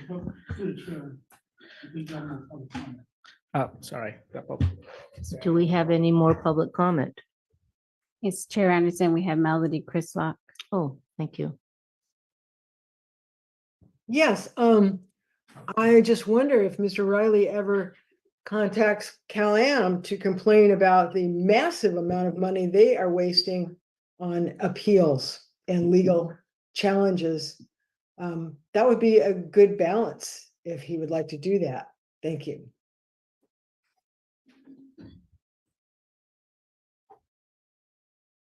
Thank you, Ms. Crislock. Chair Anderson, I see no other raised hands. Thank you. Madam Chair, are we closing public comment? We are closing public comment. Unless there are any questions, I believe you're ready for a motion. Yes, we are ready for motion. So I'll just say page 46 of the report does mention that the 3.4 million is being set aside as a reserve yes, pending the outcome of the litigation. that was clear in your presentation. Thank you. And all the directors are well aware of that, that it's being, that money's being held in reserve pending, the decision's not final yet, because it's on appeal. I move approval of the report. I'll second it. Okay, we have a motion on the table. Shall we have a vote? And just quickly on the second, Yes. our CFO did an outstanding job putting this together. We put him through the ruckus of it. And that 3.4 was a big number that was out there. And I'm glad we got it settled, because it could be added on to in July when the taxes roll again. So I'm glad you cleared that up, and good job. Thank you. Agreed. Thank you. Let's take a vote. All those in favor? Aye. Opposed? Okay. Motion carries. Now we have the resolution on page 57. Authorizing exception to the CalPERS 180-day wait for hiring a retiree. Madam Chair, this is another action item that the board has seen before, and it's related to hiring of Mr. Suresh Prasad as a retired annuitant till the end of the calendar year, and to waive the 180 days requirement from his date of retirement before we can hire him. And we needed to wait for 60 days as per CalPERS guidelines to bring this item back in front of the board, and it needed to be an action item. So it's here. And this engagement would be mostly for short-term as needed support and some knowledge transfer kind of activities. The resolution caps this engagement at 300 hours. And at this point, we don't anticipate getting close to those number of hours. Okay, thank you. Any questions from the board?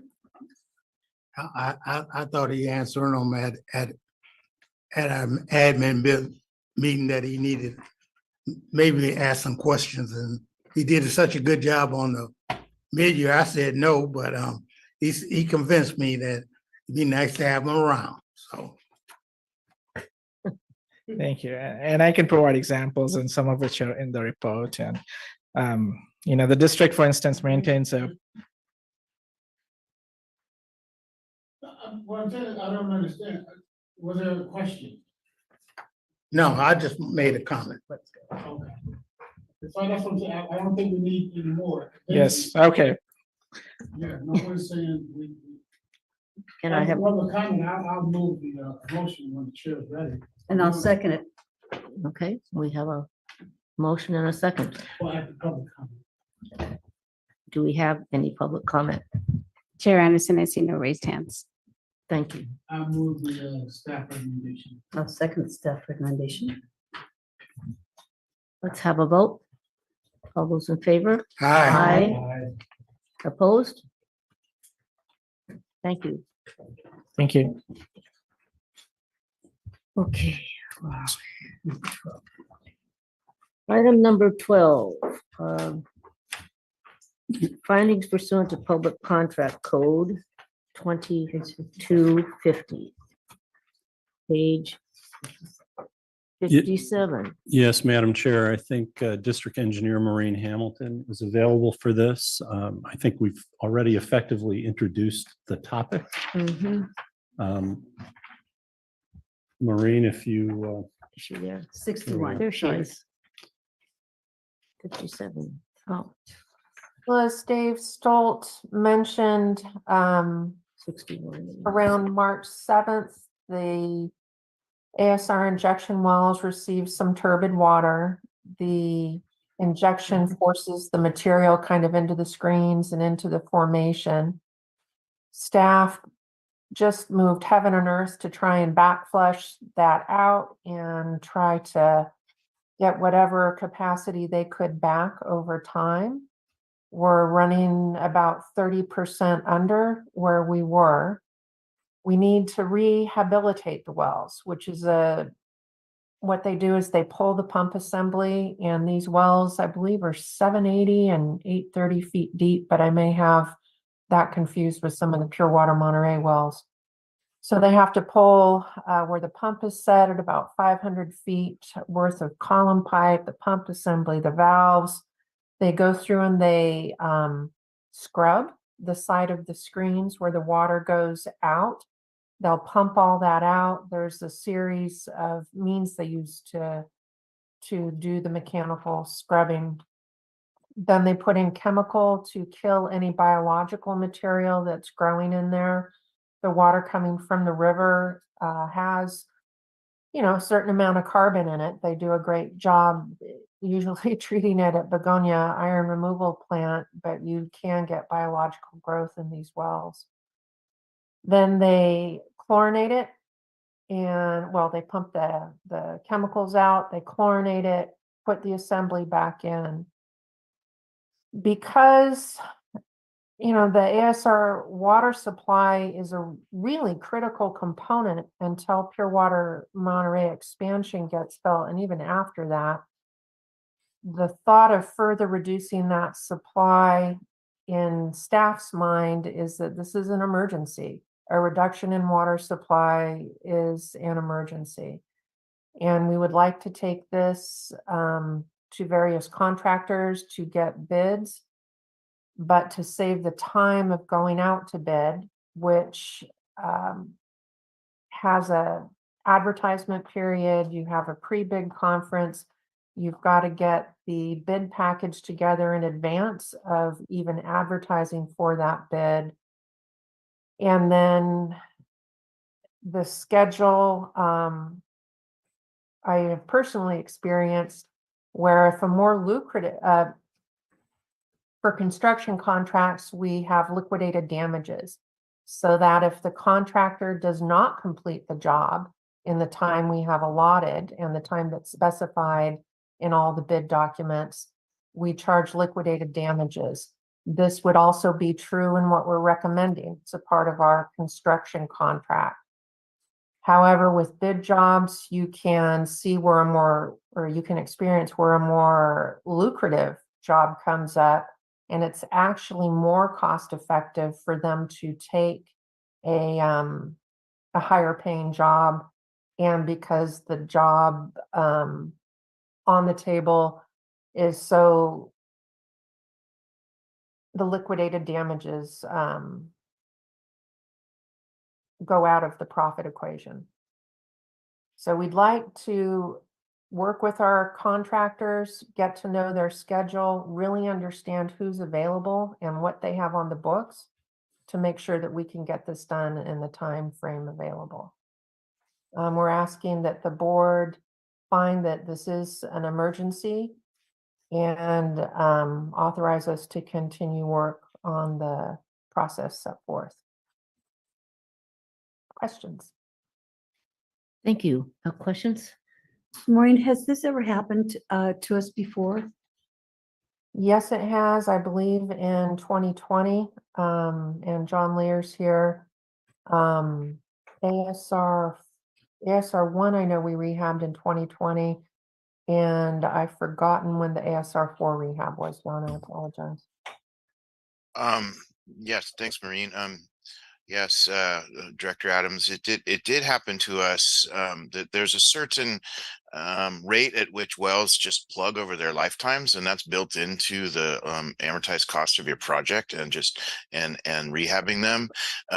But then sometimes these events happen that cause a drastic reduction in specific capacity or the ability of the well to inject water into the ground. And this happened one other time where there were some reversals of flows in the CalAm system, specifically when the Monterey pipeline was new.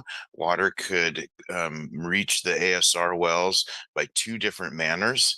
And one of the ways, which is over the hill through what's called the crest tank, we had worked with CalAm and flushed the line and got the pipe scale out of the line so that the water was clean. And then due to demand switches around in the system, the Monterey pipeline was turned from moving water from the north to the south to moving water from the south to the north, and had not been cleaned in that direction.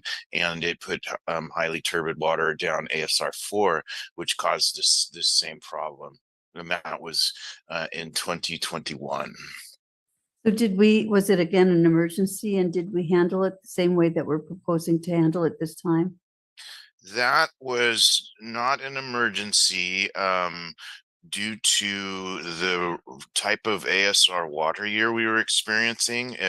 It was not raining. We were not within the permit conditions, and it did not look like, but weather-wise, we were going to get more rain because it was one of a couple of those drought years that we had. And the second thing that's different in the case of ASR 4 is the ownership. CalAm owns ASR 3 and 4, and they have a rehabilitation program which is rate-based. So they asked the district to allow them to use their program to rate-base the rehabilitation that happened on 4.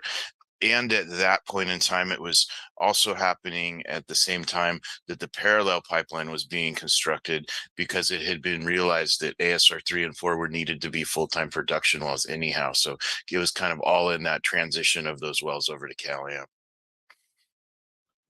So everybody feels like this is going to be just fine. In what sense? Well, I mean, I'm worried about it. And I just assume, I mean, I know you know exactly what both of you know exactly what you're doing. It just, since it's happened before, I'm sure that going through the process that you've described, everything is, we're not going to get in any trouble with anybody for any of this. I would defer to legal counsel on that. You're a smart woman. I always do that. Okay, I'm fine. I'm fine. I'm sure it's going to be just fine. But the limited window that we have to do it, if in fact we want to try to run all the way up to the end of May with injection. So then you're down to You gotta mobilize in June, get it done, so that you're ready for next season.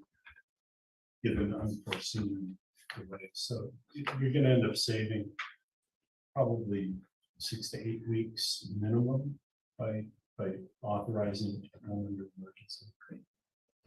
I have a question. Yes. Why didn't CalAm know, do you know why you did not get notice from CalAm about this water quality? That the memo says you could have prevented the damage to the wells if you'd known in time.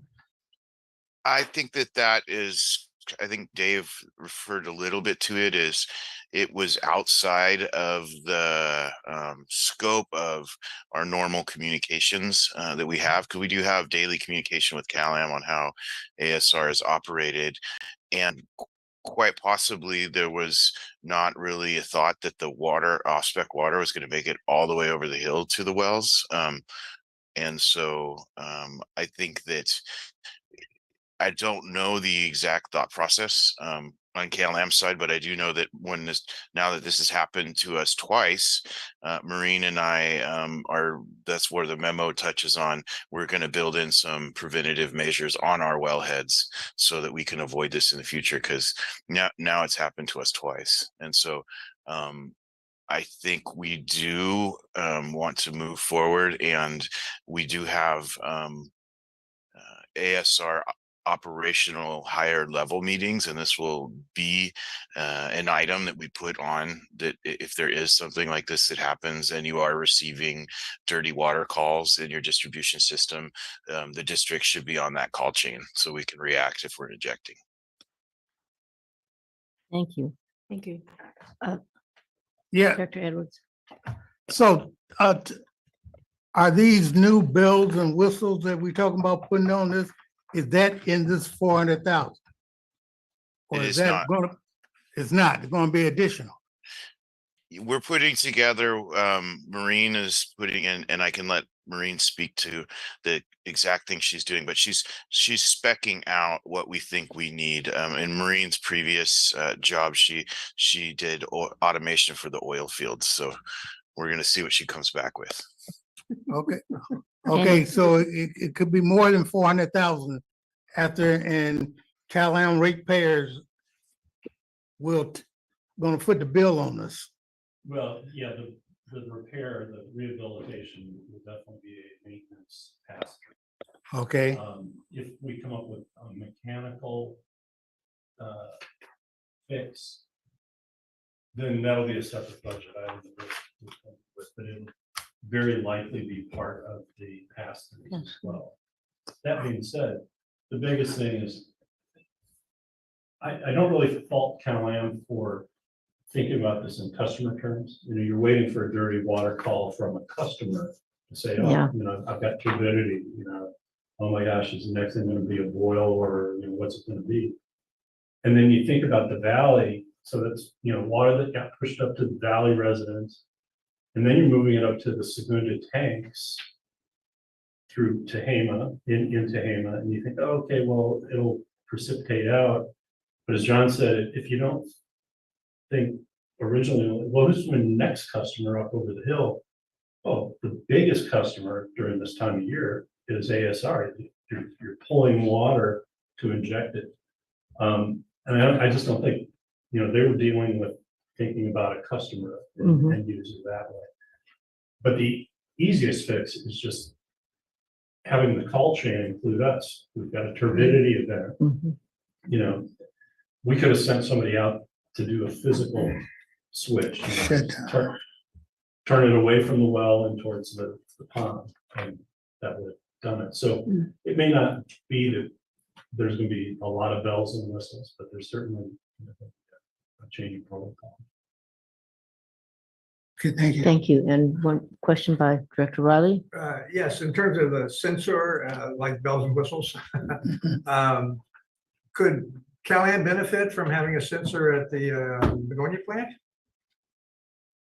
I'm sure they do. I mean, they're pretty SCADA. It's called SCADA, and all the remote monitoring and communications. I'm sure they're pretty SCADA'd up on Begonia. So it's just a matter of So it takes about 6.5, 7 hours for it to show up over there and make it to ASR. I mean, if you look at the log, about the time that they knew they had a problem, plus the timeline is when it showed up. So it was kind of like, I can't say a surprise, but it was the type of thing that now we know that as soon as you get that signal of a turbidity event going, spread the word. Well, I had to look up cavitating. And for your information, I only partway learned something. Okay, do we have any comment? Oh, go ahead, I'm sorry. No, that's fine. I want to hear a little bit more about the emergency. I mean, to be clear about what the emergency and what the criteria is. Well, the emergency is to take advantage of the limited injection season and to get the repairs done, to maximize injection during this season, and then to get the work done before the next season is upon us. And if you did not expedite the process, then we would lose the opportunity. We would at least imperil the opportunity to fully take advantage of the next injection opportunity. But it is clearly a bid related initiative on our part, because if you have a finding that it is an emergency, then there's a safe harbor under bidding rules in California to make it quicker for us to go out and get a preferred vendor. That's the consequence of the declaration. Yeah. Right, no, I got that, I just think we got lost in all the other stuff, that's what we're trying to make sure we don't get sued for just picking someone out of the sun. The emergency is, we need to do this, but you're saying we're not doing it until June, right? But the impact is if we waited and it didn't go through, we may, be pumping more water off of the river, or not injecting as much, leaving less in there. Forcing us to pour more. That's correct. It would decrease the amount of water we're able to store for future use. By emergency. All right, do we have any comments from the public? Yes. Hi, everybody. My name is Josh Stratton. I think you've seen my face here a number of times. This is my first time actually speaking to you. And the reason for that is, Callum gets mentioned quite a bit here. And on this particular instance, we wanted to address some of the mentions in the staff report. I just want to say, first of all, that we support this item. We support what the actions you're going to be taking here, the recommendations today, and reasonable expenditures for ASR functioning. However, we do disagree with some of the comments in the memo indicating that Cali was responsible for the plugging of ASRs 1 and 2.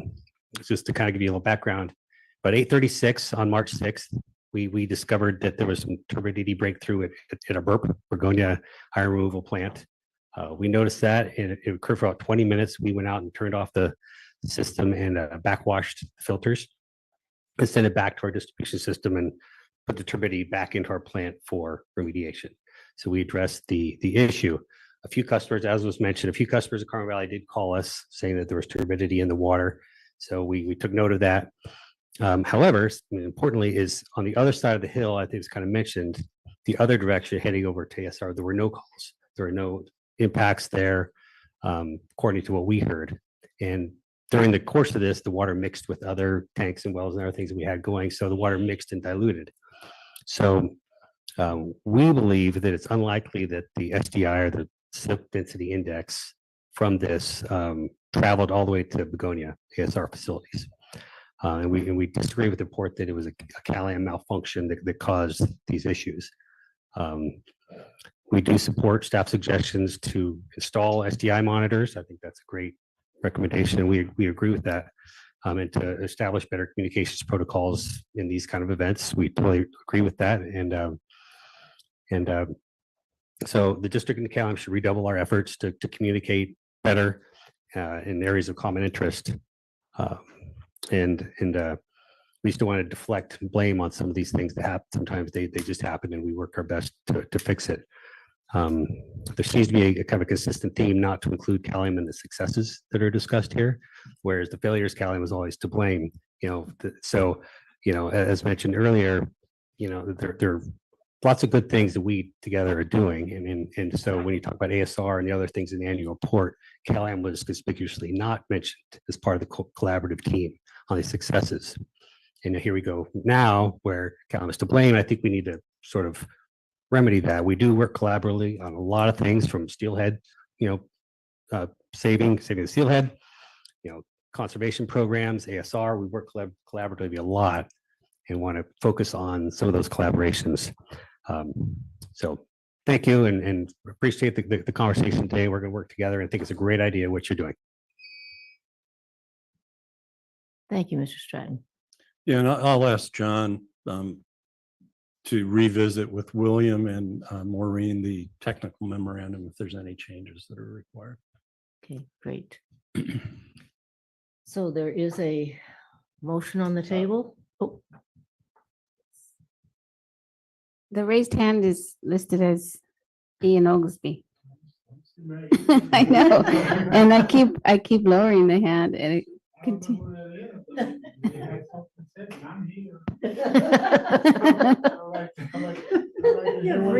You've got a second out there, huh? Chair Anderson, I see no raised hands. Cute. Okay, so there is a motion on the table. I move No? approval. It Okay. wasn't, Go ahead. did And I'll somebody make it? second it. I'll move approval of this item. Okay, That's fine. all right, so are we ready? Do we have any more comments? Let's take a vote. All those in favor? Aye. Opposed? Thank you. Motion passes.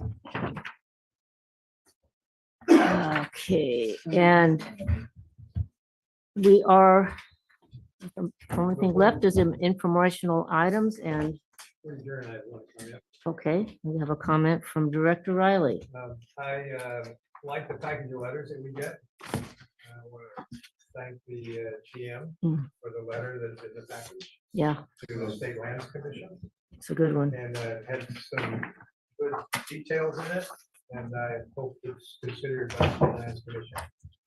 When they take this matter up. Yeah, we were somewhat limited in scope to just environmental justice issues. There's some other things. Yeah, and there are other parties involved. No, I just thought it was a well crafted letter, and I was glad to see it, and I just want to say thanks. And we'll also take a look at the annual report to see if we can scrub some of that shared success. But I don't know if you noticed, but we did a email blast about ASR following the weekly. Weekly did any credit to CalAm, but our email blast did give credit to CalAm. CalAm recently took all the credit for the ASR season to date. In a last customers last week, so it goes both ways. There was a great YouTube video that featured only CalAm last year, so we'll work on our dance moves, but it's a point well taken. Nah. Yes. Okay, so yes, we are done, and the meeting can be adjourned at 8:05.